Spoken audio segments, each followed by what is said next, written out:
হাত জোর করে তোমাদের সকলের কাছে আমি রিকোয়েস্ট করছি, প্লিজ তোমরা ভিডিওটা পুরোটা দেখো। তো আমি স্পেশাল বাচ্চার মা, আমার বেবি সিপি চাইল্ড। আর তোমরা তো জানোই সিপি বাচ্চার মায়েদের এই জগতে, এই সমাজে কত কটু কথা, কত অপমান সহ্য করতে হয়। তো এই এত অপমান কটু কথা সহ্য করার পরেও আমি হার মানিনি, আমি লড়াই চালিয়ে গিয়েছি। আর আমি লড়াই করছি শুধুমাত্র সন্তানের ভবিষ্যতের জন্যে, কারণ আজ আমি যদি থেমে যাই তাহলে আমার সন্তানের ভবিষ্যৎ অন্ধকার। তো সেই কারণেই আমার এই লড়াই। আর এই লড়াইয়ে তোমাদের সকলের সাপোর্ট আমার প্রচুর প্রচুর দরকার, ভীষণভাবে প্রয়োজন। তোমরা সকলে যদি সাপোর্ট করো, ভালোবাসা দাও, সাবস্ক্রাইব করে পাশে থাকো, তাহলে আমি বাবুকে নিয়ে এগিয়ে যেতে পারবো, আমি তাকে আরও ভালো চিকিৎসা দিতে পারবো। সেই জন্যেই তোমাদের কাছে হাত জোর করে রিকোয়েস্ট, প্লিজ তোমরা সবাই আমার বাবুকে ভালোবাসা দাও, বাবুর পাশে থেকো। তো আমি এখন এগুলো সব যে থেরাপিটা করাচ্ছি সেটা হচ্ছে অন লেগ স্ট্যান্ডিং।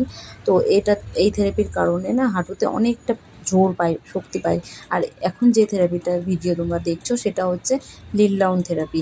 এই লিল ডাউন থেরাপির ফলে ও কোমরে অনেকটা শক্তি পায়। তো আমি প্রচুর পরিমাণে ইমপ্রুভ পেয়েছি ব্যাঙ্গালোরে এসে থেরাপি করানোর পরে। তো যেহেতু ব্যাঙ্গালোরে বাইরে, মানে বুঝতেই পারছো তোমরা, তো আমরা যেহেতু মিডল ক্লাস ফ্যামিলি থেকে বিলং করি, তো আমাদের পক্ষে সম্ভব হচ্ছে না। সেই কারণেই আমার ইউটিউবে এসে ভিডিও করা, যাতে তোমরা একটু সাহায্য করো আমার বাবুকে, তাহলে আমার বাবু আরও ভালো সুন্দরভাবে এগিয়ে যেতে পারবে তার সুন্দর ভবিষ্যতের দিকে। তো সেই জন্যেই রিকোয়েস্ট তোমাদের কাছে, প্লিজ সবাই সাবস্ক্রাইব করে পাশে থেকো।